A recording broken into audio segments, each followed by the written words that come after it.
Hi hello welcome to my channel friends. ಎಲ್ಲರೂ ಹೇಗಿದ್ದೀರಾ? ಎಲ್ಲರೂ ಚೆನ್ನಾಗಿದ್ದೀರಾ ಅಂದ್ಕೊಳ್ತಾ ಇವತ್ತಿನ ವ್ಲಾಗ್ನು ಕೂಡ ಸ್ಟಾರ್ಟ್ ಮಾಡ್ತಾ ಇದ್ದೀನಿ.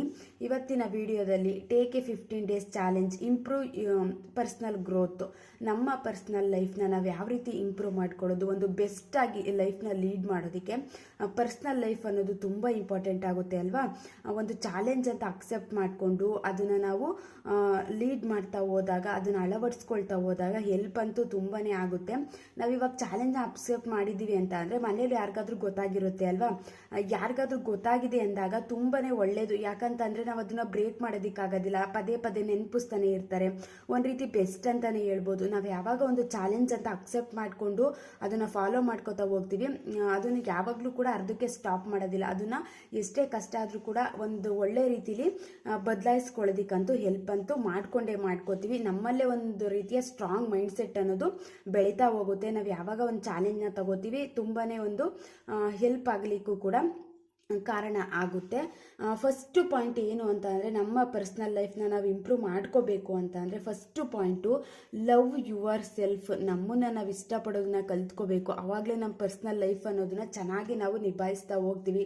ನಮ್ಮನ್ನೇ ನಾವು ಇಷ್ಟಪಡ್ತಾ ಇಲ್ಲ, ನಮ್ಮ ಮೇಲೆ ಒಂದು ರೀತಿ ಜುಗುಪ್ಸೆ ಬಂದಿದೆ, ಒಂದು ರೀತಿ ಯಾವ ರೀತಿ ಲೈಫ್ನ ಲೀಡ್ ಮಾಡೋದು ಈ ರೀತಿ ಆಗೋಯ್ತಲ್ಲ ಅಂತ ತುಂಬ ಒಂದು ರೀತಿ ಬೇಜಾರಾಗ್ತಿದೆ ಅಂತ ಅಂದರೆ ಇನ್ನೂ ಕಷ್ಟ ಆಗಿಬಿಡುತ್ತೆ. ನಾವು ಯಾವಾಗ ನಮ್ಮನ್ನು ನಾವು ಇಷ್ಟಪಡೋದಕ್ಕೆ ನಾವು ಒಂದು ಒಳ್ಳೆ ರೀತಿಲಿ ಬದಲಾಗಬೇಕು, ನಾನು ಈ ರೀತಿ ಚೇಂಜ್ ಆಗಬೇಕು ಅಂತ ಅದನ್ನು ಕನ್ವರ್ಟ್ ಮಾಡ್ಕೋತಾ ಹೋಗ್ತೀವಿ.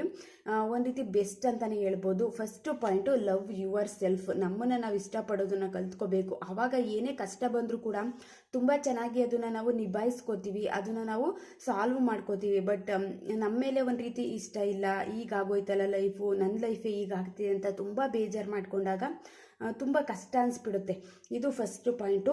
ನೆಕ್ಸ್ಟ್ ಪಾಯಿಂಟ್ ಏನು ಅಂತ ಅಂದರೆ, ಡೋಂಟ್ ಕಂಪೇರ್ ಯುವರ್ ಸೆಲ್ಫ್. ನಮ್ಮನ್ನು ನಾವು ಯಾರ ಜೊತೆನೂ ಕಂಪೇರ್ ಮಾಡ್ಕೋಬಾರ್ದು. ಇದು ಎಷ್ಟು ನಮ್ಮ ನೆಮ್ಮದಿನ ಹಾಳು ಮಾಡಿಬಿಡ್ತದೆ ಅಂತ ಅಂದರೆ, ಒಂದು ಒಳ್ಳೆ ಕ್ಷಣಗಳನ್ನೂ ಕೂಡ ನಾವು ಎಂಜಾಯ್ ಮಾಡೋದಕ್ಕಾಗೋದಿಲ್ಲ.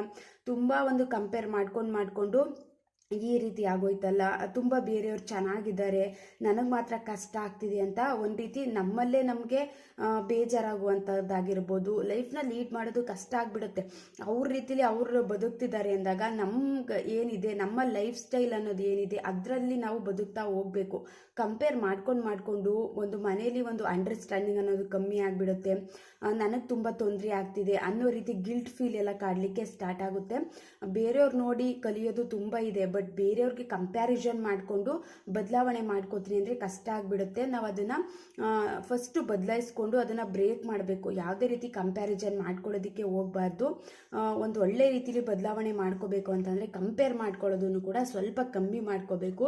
ಇದು ಜಾಸ್ತಿ ಆಯಿತು ಅಂತ ಅಂದರೆ ನೆಮ್ಮದಿ ಅನ್ನೋದನ್ನೇ ಹಾಳು ಮಾಡಿಬಿಡುತ್ತೆ, ಒಂದು ರೀತಿ ಕಷ್ಟ ಆಗಿಬಿಡುತ್ತೆ. ಇದು ಸೆಕೆಂಡ್ ಪಾಯಿಂಟು. ನೆಕ್ಸ್ಟ್ ಏನು ಅಂತ ಅಂದರೆ, ಬ್ರೇಕ್ ಕಂಫರ್ಟ್ ಝೋನ್. ನಾವೊಂದು ಕಂಫರ್ಟ್ ಝೋನ್ ಅಂತ ಸೆಟ್ ಮಾಡಿಕೊಂಡು ಅದರಲ್ಲೇ ಇಷ್ಟು ನನ್ನ ಕೆಲಸ ಇಷ್ಟು ಮಾಡಬೇಕು, ಇದೇ ರೀತಿ ಅಂತ ಒಂದು ಬೌಂಡ್ರಿ ಅನ್ನೋದನ್ನ ಸೆಟ್ ಮಾಡ್ಕೊಂಡಿರ್ತೀವಿ.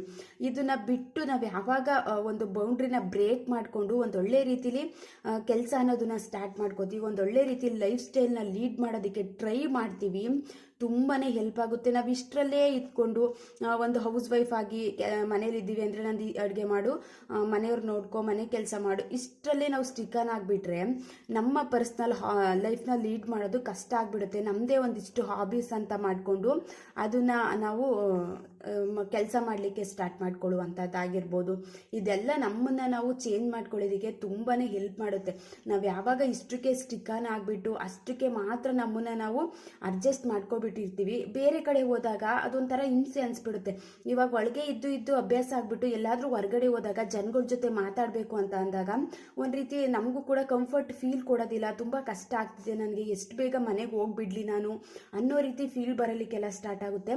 ಬಟ್ ನಾವು ಯಾವಾಗ ಮನೆಯಲ್ಲಿದ್ದರೂ ಕೂಡ ಒಂದು ಹೊರಗಡೆ ಹೋಗಿ ಜನಗಳ ಜೊತೆ ಮಿಂಗಲ್ ಆಗ್ತೀವಿ, ಜನಗಳ ಜೊತೆ ಒಂದು ಕಾನ್ವರ್ಜೇಷನ್ ಅನ್ನೋದು ಸ್ಟಾರ್ಟ್ ಮಾಡ್ಕೋತೀವಿ, ಇದೆಲ್ಲ ನಮ್ಗೆ ಎಷ್ಟೇ ಭಯ ಇದ್ರೂ ಕೂಡ ಅದನ್ನು ಹೋಗ್ಲಾಡ್ಸೋದಕ್ಕೂ ಕೂಡ ಹೆಲ್ಪ್ ಮಾಡುತ್ತೆ. ಒಂದು ಕಂಫರ್ಟ್ ಝೋನ್ ಅನ್ನೋದನ್ನ ಬ್ರೇಕ್ ಮಾಡಿ ಒಂದೊಳ್ಳೆ ರೀತಿಲಿ ಒಂದು ಹಾಬೀಸನ್ನು ಸೆಟ್ ಮಾಡಿಕೊಂಡು ಅದ್ರ ಪ್ರಕಾರ ನಾವು ಲೈಫ್ನ ಲೀಡ್ ಮಾಡುವಂಥದ್ದು ಕೂಡ ತುಂಬಾ ಹೆಲ್ಪ್ ಆಗುತ್ತೆ.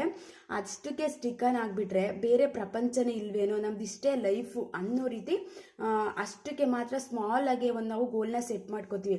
ಬಟ್ ಯಾವಾಗ ಕಂಫರ್ಟ್ ಝೋನ್ನ ಬ್ರೇಕ್ ಮಾಡ್ಕೋತೀವಿ ನಮ್ಮ ಗೋಲ್ ಅನ್ನೋದು ಕೂಡ ಬಿಗ್ ಆಗಿರುತ್ತೆ. ನಾವು ಯೋಚನೆ ಮಾಡೋ ರೀತಿನೇ ಚೇಂಜ್ ಆಗಿಬಿಡುತ್ತೆ. ಇವಾಗ ಮನೇಲಿರೋರ್ಗೆ ಏನು ಗೊತ್ತಾ, ಇಷ್ಟೇ ನನ್ನ ಕೆಲಸ, ಇಷ್ಟು ಮಾಡಿಬಿಟ್ಟು ಆರಾಮಾಗಿ ಮಲ್ಕೋ, ಇಷ್ಟು ಮಾಡ್ತಿರ್ತೀವಿ. ಯೋಚನೆನೂ ಕೂಡ ಸ್ವಲ್ಪನೇ ಇರುತ್ತೆ. ಏನಾದರೂ ಚಿಕ್ಕ ಕಷ್ಟ ಬಂತು ಅಂತ ಅಂದರೆ ಯಾವ ರೀತಿ ಎದುರಿಸೋದು ಅಂತ ಗೊತ್ತಾಗೋದಿಲ್ಲ. ಬಟ್ ನಾವು ಯಾವಾಗ ಒಂದು ಹೊರಗಡೆ ಜನಗಳ ಜೊತೆ ಮಿಂಗಲ್ ಆಗ್ತೀವಿ, ಅವ್ರ ಕಷ್ಟ ಏನಿದೆ ಎಲ್ಲನೂ ನಾವು ಫಾಲೋ ಮಾಡ್ತಾ ಹೋಗ್ತೀವಿ. ನಮ್ಮ ಕಷ್ಟ ಏನೇ ದೊಡ್ಡದಾಗಿದ್ರೂ ಕೂಡ ನಮಗೆ ಜಾಸ್ತಿ ಅಂತ ಅನ್ಸೋದಿಲ್ಲ. ಅದನ್ನು ಯಾವ ರೀತಿ ನಾವು ಬ್ರೇಕ್ ಮಾಡಿ ಸಾಲ್ವ್ ಮಾಡಿಕೊಂಡು ಲೈಫ್ನ ಲೀಡ್ ಮಾಡ್ಬೋದು, ಒಂದು ಒಳ್ಳೆ ರೀತಿಲಿ ಲೈಫ್ನ ಲೀಡ್ ಮಾಡ್ಬೋದು, ಕಷ್ಟ ಅನ್ನೋದನ್ನ ತೆಗೆದಾಕ್ಬೋದು ಅನ್ನೋದನ್ನೆಲ್ಲ ಕಲ್ತ್ಕೊತಾ ಹೋಗ್ತೀವಿ. ಅದಕ್ಕೋಸ್ಕರ ಒಂದೇ ಒಂದು ಕೆಲಸಕ್ಕೆ ಸ್ಟಿಕ್ ಆಗಿ ಕಂಫರ್ಟ್ ಝೋನ್ ಅನ್ನೋದನ್ನ ಸೆಟ್ ಮಾಡ್ಕೊಳ್ಳೋ ಬದಲು ಆದಷ್ಟು ಬ್ರೇಕ್ ಮಾಡುವಂಥದ್ದು ಕೂಡ ಹೆಲ್ಪ್ ಆಗುತ್ತೆ. ಇನ್ನು ನೆಕ್ಸ್ಟ್ ಪಾಯಿಂಟ್ ಏನು ಅಂತ ಅಂದರೆ, ಸ್ಟಾಪ್ ಪ್ರೋಕ್ರಾಸ್ಟಿನೇಷನ್ ಅಥವಾ ಪೋಸ್ಟ್ಪೋನ್ ಮಾಡುವಂಥ ಅಭ್ಯಾಸನ ಫಸ್ಟು ಬಿಡಬೇಕು. ಇದೆಷ್ಟು ನಮಗೆ ತೊಂದರೆ ಕೊಡುತ್ತೆ ಅಂತ ಅಂದರೆ, ಒಂದು ರೀತಿ ಸೋಂಬೇರಿತನ ಅನ್ನೋದು ಬಂದುಬಿಟ್ರೆ ನಮ್ಮ ಪರ್ಸ್ನಲ್ ಗ್ರೋತ್ನ ನಾವು ಇಂಪ್ರೂವ್ ಮಾಡ್ಕೊಳ್ಳೋದಕ್ಕೆ ಆಗೋದಿಲ್ಲ.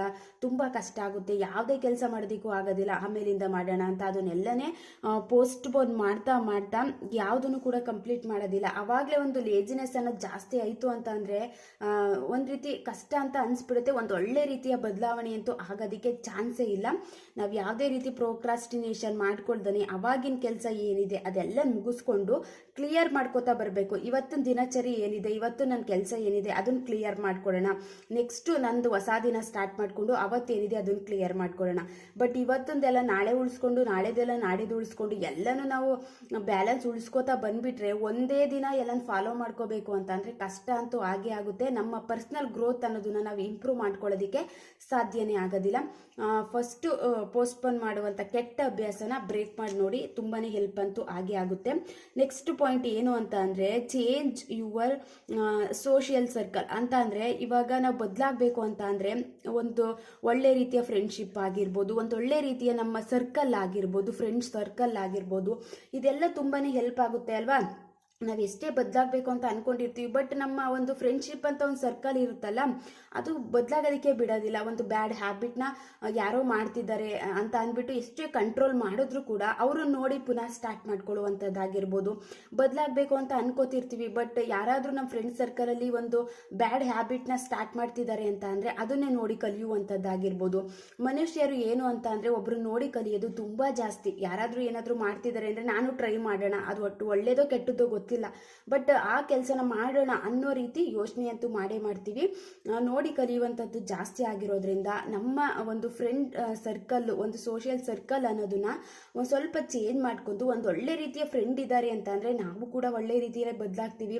ಅಷ್ಟು ಕೂಡ ಒಂದು ಫ್ರೆಂಡ್ಶಿಪ್ ಅನ್ನೋದಕ್ಕೆ ಬೆಲೆ ಇದೆ ಅಂದಾಗ ಒಂದು ಸೋಷಿಯಲ್ ಸರ್ಕಲ್ ಅನ್ನೋದನ್ನ ನಮ್ಮ ಸುತ್ತಮುತ್ತ ಇರುವ ಜನರನ್ನು ನಾವು ಒಂದು ಒಳ್ಳೆ ರೀತಿಯ ಸ್ನೇಹನ ಮಾಡಿದ್ರು ಕೂಡ, ಒಂದು ಒಳ್ಳೆ ರೀತಿಯ ಫ್ರೆಂಡ್ಶಿಪ್ನ ಫಾಲೋ ಮಾಡಿದ್ರು ಕೂಡ ತುಂಬಾ ಹೆಲ್ಪ್ ಆಗುತ್ತೆ. ಬದಲಾಗೋದಕ್ಕಂತೂ ಇದು ಬೆಸ್ಟ್ ಅಂತಲೇ ಹೇಳ್ಬೋದು. ಒಂದು ನಮ್ಮ ಪರ್ಸ್ನಲ್ ಲೈಫ್ನ ನಾವು ಚೇಂಜ್ ಮಾಡ್ಕೋಬೇಕು ಅಂತ ಅಂದರೆ ನಮ್ಮ ಸುತ್ತಮುತ್ತ ಇರುವ ಜನರು ಕೂಡ ಒಂದು ಒಳ್ಳೆ ರೀತಿಲಿ ಇದ್ದರೆ ನಾವು ಕೂಡ ಒಂದು ಒಳ್ಳೆ ರೀತಿಲೇ ಬದಲಾಗಲಿಕ್ಕೂ ಕೂಡ ಹೆಲ್ಪ್ ಆಗುತ್ತೆ. ನೆಕ್ಸ್ಟ್ ಪಾಯಿಂಟ್ ಏನು ಅಂತ ಅಂದರೆ, ಥಿಂಕಿಂಗ್ ಪಾಸಿಟಿವ್. ಆದಷ್ಟು ಪಾಸಿಟಿವ್ ಥಿಂಕಿಂಗ್ ಮಾಡಿದ್ರೆ ಅದೊಂಥರ ನಂಬಿಕೆ. ನಾವು ಒಳ್ಳೆ ರೀತಿಯ ಯೋಚನೆ ಮಾಡಿದ್ರೆ ಒಳ್ಳೆಯದೇ ಆಗುತ್ತೆ. ಒಂದ್ಸಲಿ ಸುಮ್ಮನೆ ಒಂದು ನೆಗೆಟಿವ್ ಆಗಿ ಥಿಂಕ್ ಮಾಡ್ತಿರ್ತೀವಿ, ಏನಾಗ್ಬಿಡುತ್ತೆ ನೆಕ್ಸ್ಟು ಈ ರೀತಿ ಕಷ್ಟ ಬಂದುಬಿಟ್ರೆ ಏನು ಮಾಡೋದು ಅಂತ ಆದಷ್ಟು ಓವರ್ ಥಿಂಕಿಂಗ್ ಮಾಡ್ತಾ ಇರ್ತೀವಿ. ಬಟ್ ನಮಗೆ ಗೊತ್ತಿಲ್ಲದೇ ಅದೇ ರೀತಿ ಆಗಿಬಿಡುತ್ತೆ. ನಾವು ಯಾವ ರೀತಿ ಯೋಚನೆ ಮಾಡ್ತೀವಿ ಆ ರೀತಿ ಆಗುವಂಥ ಚಾನ್ಸಸ್ ತುಂಬ ಇರೋದ್ರಿಂದ ಒಂದು ಒಳ್ಳೆ ರೀತಿಯ ಯೋಚನೆ ಮಾಡಿ, ಒಳ್ಳೆಯದೇ ಆಗುತ್ತೆ. ನಮ್ಮ ಮೈಂಡ್ಗೂ ಕೂಡ ಸ್ಟ್ರೆಸ್ ಅನ್ನೋದು ಜಾಸ್ತಿ ಆಗೋದಿಲ್ಲ. ಯಾವಾಗ ನಾವು ನೆಗೆಟಿವ್ ಆಗಿ ಥಿಂಕ್ ಮಾಡಲಿಕ್ಕೆ ಸ್ಟಾರ್ಟ್ ಮಾಡ್ಕೊತೀವಿ, ಒತ್ತಡ ಅನ್ನೋದು ಜಾಸ್ತಿ ಆಗುತ್ತೆ, ಒಂದು ರೀತಿ ಆಂಗ್ಸೈಟಿ ಎಲ್ಲ ಸ್ಟಾರ್ಟ್ ಆಗಿಬಿಡುತ್ತೆ. ಒಂದು ಒಳ್ಳೆ ರೀತಿಯ ಲೈಫ್ನ ಲೀಡ್ ಮಾಡಬೇಕು ಅಂತಂದರೆ ಆದಷ್ಟು ಪಾಸಿಟಿವ್ ಆಗಿ ಥಿಂಕಿಂಗ್ ಮಾಡೋದು ಕೂಡ ತುಂಬ ಒಳ್ಳೆಯದು. ನೆಕ್ಸ್ಟ್ ಪಾಯಿಂಟ್ ಏನು ಅಂತ ಅಂದರೆ, ಸೆಲ್ಫ್ ಕೇರು.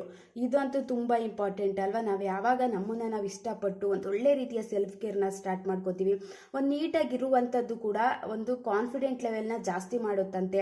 ಒಂದು ಕಾನ್ಫಿಡೆಂಟಾಗಿ ಮಾತಾಡಲಿಕ್ಕೆ ಧೈರ್ಯ ಅನ್ನೋದು ಕೂಡ ಬರುತ್ತಂತೆ. ಇವಾಗ ಸೆಲ್ಫ್ ಕೇರ್ ಏನು ಮಾಡ್ಕೊಳ್ದಾನೆ ಹೆಂಗೆಂಗೋ ಇದ್ಬಿಟ್ರೆ, ಮನೇಲಿ ಇದ್ದೀವಿ ಅಂತ ಅಂದ್ಬಿಟ್ಟು ಒಂದು ನೀಟಾಗಿ ರೆಡಿ ಆಗ್ದಾನೆ ಹೆಂಗೆ ಇದ್ಬಿಟ್ರೆ, ಯಾರಾದರೂ ಬಂತು ಅಂತ ಅಂದರೆ ನಾವು ಅವ್ರ ಮುಂದೆ ಮಾತಾಡ್ತೀವ, ನೆಕ್ಸ್ಟ್ ಬೇಗ ಹೋಗ್ಬಿಟ್ಟು ರೆಡಿ ಆಗ್ಬಿಟ್ಟು ಬಂದ್ಬಿಡೋಣ, ಆಮೇಲೆ ಮಾತಾಡೋಣ ಅಂತ ಇದ್ರ ಕಡೆಗೆ ಗಮನ ಕೊಟ್ಬಿಡ್ತೀವಿ. ಫಸ್ಟ್ ನಾವು ಸೆಲ್ಫ್ ಕೇರ್ ಅನ್ನೋದ್ರ ಕಡೆ ಗಮನ ಕೊಟ್ಟು ನಮ್ಮ ದಿನನಿತ್ಯ ನಾನು ಯಾವ ರೀತಿ ಒಂದು ಡೀಸೆಂಟಾಗಿ ರೆಡಿ ಆಗುವಂಥದ್ದಾಗಿರ್ಬೋದು, ಮನೆಯಲ್ಲಿದ್ದರೂ ಕೂಡ ಒಂದು ಕಂಫರ್ಟಬಲ್ ಫೀಲ್ನ ಕೊಡುವಂಥ ಡ್ರೆಸ್ನ ಹಾಕೊಳ್ಳುವಂಥದ್ದಾಗಿರ್ಬೋದು, ಈ ರೀತಿ ಎಲ್ಲ ಮಾಡೋದ್ರಿಂದನೂ ಕೂಡ ನಮ್ಮ ಪರ್ಸ್ನಲ್ ಗ್ರೋತ್ ಅನ್ನೋದನ್ನು ನಾವು ಇಂಪ್ರೂವ್ ಮಾಡ್ಕೊಳ್ಬೋದು. ಇದು ಕೂಡ ಹೆಲ್ಪ್ ಅಂತೂ ಆಗೇ ಆಗುತ್ತೆ. ನೆಕ್ಸ್ಟ್ ಪಾಯಿಂಟ್ ಏನು ಅಂತ ಅಂದರೆ ಹೀಟ್ ಹೆಲ್ದಿ ಫುಡ್. ನಾವು ಯಾವಾಗ ಹೆಲ್ದಿ ಊಟನ ಮಾಡ್ತೀವಿ ನಮ್ಮ ಫಿಸಿಕಲ್ ಹೆಲ್ತು ಕೂಡ ಚೆನ್ನಾಗಿರುತ್ತೆ. ನಾವು ಒಂದು ಹೆಲ್ದಿಯಾದ ಊಟ ಮಾಡಿದ್ದೀವಿ ಅಂದಾಗ ಅವತ್ತೊಂದು ದಿನನೇ ಒಂದು ರೀತಿ ಚೆನ್ನಾಗಿ ಅನಿಸುತ್ತೆ. ಏನೋ ಒಂದು ಇಷ್ಟವಾಗಿರುವಂಥ ತಿಂಡಿ ತಿಂದ್ಬಿಟ್ವಿ ಅಂತ ಅಂದರೆ ಒಂದು ರೀತಿ ಖುಷಿ ಕೊಡುತ್ತೆ. ನಾವು ಒಂದು ಹೆಲ್ದಿಯಾಗಿ ಊಟ ಮಾಡಿದಾಗ ಒಂದು ಹೆಲ್ದಿಯಾಗಿ ಇರಲಿಕ್ಕೂ ಕೂಡ ಹೆಲ್ಪ್ ಆಗುತ್ತೆ. ಒಂದು ಚೆನ್ನಾಗಿರಬೇಕು ಅಂತ ಅಂದರೆ ನಮ್ಮ ಆರೋಗ್ಯ ಅನ್ನೋದು ತುಂಬ ಇಂಪಾರ್ಟೆಂಟು. ನಾವೆಲ್ಲ ಕೆಲಸ ಮಾಡಬೇಕು, ಒಂದು ಒಳ್ಳೆ ರೀತಿಯಲ್ಲಿ ಲೈಫ್ನ ಲೀಡ್ ಮಾಡಬೇಕು ಅಂದರೆ ನಮ್ಮ ಆರೋಗ್ಯನೇ ಚೆನ್ನಾಗಿಲ್ಲ, ನಮ್ಮ ಬಾಡಿನೇ ನಮಗೆ ಸಪೋರ್ಟ್ ಅನ್ನೋದನ್ನ ಮಾಡ್ತಾ ಇಲ್ಲ ಅಂತ ಅಂದ್ಬಿಟ್ರೆ ಒಂದು ರೀತಿ ಕಷ್ಟ ಅಂತ ಅನಿಸ್ಬಿಡುತ್ತೆ. ಎಲ್ಲ ಕೆಲಸದ ಮಧ್ಯೆ ಒಂದು ಹೆಲ್ದಿಯಾದ ಫುಡ್ನ ತಿಂದು ಒಂದು ನಮ್ಮ ಒಳ್ಳೆ ರೀತಿಯ ಆರೋಗ್ಯನ ಕಾಪಾಡ್ಕೊಳ್ಳೋದು ಕೂಡ ತುಂಬ ಒಳ್ಳೆಯದು. ಇದರಿಂದನೂ ಕೂಡ ಚೆನ್ನಾಗಿ ಬದಲಾವಣೆ ಅನ್ನೋದನ್ನ ಮಾಡಿಕೊಂಡು ಒಂದು ಒಳ್ಳೆ ರೀತಿಯ ಲೈಫ್ನ ಲೀಡ್ ಮಾಡ್ಬೋದು. ನೆಕ್ಸ್ಟ್ ಪಾಯಿಂಟ್ ಏನು ಅಂತಂದರೆ ವೇಕಪ್ ಅರ್ಲಿ. ಇದಂತೂ ತುಂಬ ಇಂಪಾರ್ಟೆಂಟು. ಇದನ್ನು ಯಾವಾಗ ಚೆನ್ನಾಗಿ ಮಾಡ್ತೀವಿ ನೆಕ್ಸ್ಟ್ ಯಾವುದೇ ರೀತಿ ಕೆಲಸ ಎಲ್ಲನೂ ಕೂಡ ಕರೆಕ್ಟಾಗಿ ಮಾಡ್ಕೋತಾ ಹೋಗ್ತೀವಿ. ಬೇಗ ಸ್ಲೀಪ್ ಅರ್ಲಿ, ವೇಕಪ್ ಅರ್ಲಿ. ಬೇಗ ಮಲ್ಕೊಂಡು ಬೇಗ ಎದ್ದೇಳುವಂಥದ್ದು ಕೂಡ ತುಂಬ ಒಳ್ಳೆಯದು. ಇದರಿಂದನೂ ಕೂಡ ನಮ್ಮ ಮೈಂಡ್ ಅನ್ನೋದು ರಿಲ್ಯಾಕ್ಸ್ ಆಗುತ್ತೆ. ನಮಗೆ ಅಂತ ಟೈಮ್ ಕೊಟ್ಕೋಬೋದು, ಮನೆ ಕೆಲಸ ಎಲ್ಲ ಚೆನ್ನಾಗಿ ಮಾಡ್ಬೋದು, ಯಾವುದೇ ರೀತಿ ಟೆನ್ಷನ್ ಇರೋದಿಲ್ಲ, ಒಂದು ರೀತಿ ಎನರ್ಜಿ ಲೆವೆಲ್ ಜಾಸ್ತಿ ಆಗುತ್ತೆ. ನಾವು ಯಾವಾಗ ಬೇಗ ಎದ್ದು ಆ್ಯಕ್ಟಿವ್ ಆಗಿ ಕೆಲಸ ಮಾಡ್ತೀವಿ ನಮ್ಮ ಎನರ್ಜಿ ಅನ್ನೋದು ಕೂಡ ಜಾಸ್ತಿ ಆಗ್ತಾ ಹೋಗುತ್ತೆ. ಸೋಂಬೇರಿತನ ಅನ್ನೋದು ಕೂಡ ಕಮ್ಮಿ ಆಗುತ್ತೆ. ಈ ರೀತಿ ಒಂದು 15 ದಿನ, ಒಂದು ತಿಂಗಳು, ಒಂದು 13 ಡೇಸ್ ಚಾಲೆಂಜ್ ತೊಗೊಂಡು ನೋಡಿ ನಾನು ಈ ರೀತಿ ಬದಲಾಗಬೇಕು, ಆಮೇಲೆ ಒಂದು ಒಳ್ಳೆ ರೀತಿಯಲ್ಲಿ ಕೆಲಸ ಮಾಡುವಂಥದ್ದಾಗಿರ್ಬೋದು, ಏನು ವೇಸ್ಟ್ ಮಾಡ್ದೇ, ಇನ್ನೊಂದು ಮರ್ತ್ಬಿಟ್ಟೆ, ಟೈಮ್ ವೇಸ್ಟಿಂಗ್ ಹ್ಯಾಬಿಟ್ನ ಬ್ರೇಕ್ ಮಾಡುವಂಥದ್ದಾಗಿರ್ಬೋದು, ಇವೆಲ್ಲ ತುಂಬಾ ಒಳ್ಳೆಯದು. ಕ್ವಿಟ್ ಬ್ಯಾಡ್ ಹ್ಯಾಬಿಟ್ಟು. ಇದು ಯಾವಾಗ ನಾವು ಬ್ಯಾಡ್ ಹ್ಯಾಬಿಟ್ನ ನಾವು ಕ್ವಿಟ್ ಮಾಡಿ ಬರ್ತೀವಿ ಆವಾಗಲೇ ಒಂದು ಒಳ್ಳೆ ರೀತಿಯಲ್ಲಿ ಚೇಂಜಸ್ ಅನ್ನೋದು ಹಾಗೆ ಆಗುತ್ತೆ. ನಾವು ಅದನ್ನೇ ಫಾಲೋ ಮಾಡ್ಕೋತಾ ಬಂದಾಗ ಎಷ್ಟೇ ಪ್ರಯತ್ನ ಪಟ್ಟರೂ ಕೂಡ ಬದಲಾಗೋದಕ್ಕೆ ಆಗೋದಿಲ್ಲ. ಇವತ್ತಿನ ವ್ಲಾಗ್ ಏನಾದರೂ ಇಷ್ಟ ಆಯ್ತಾ ಅಂದರೆ ಒಂದು ಲೈಕ್ ಮಾಡೋದನ್ನ ಮರಿಬೇಡಿ. ನೆಕ್ಸ್ಟ್ ವಿಡಿಯೋದಲ್ಲಿ ಸಿಗ್ತೀನಿ. Thank you.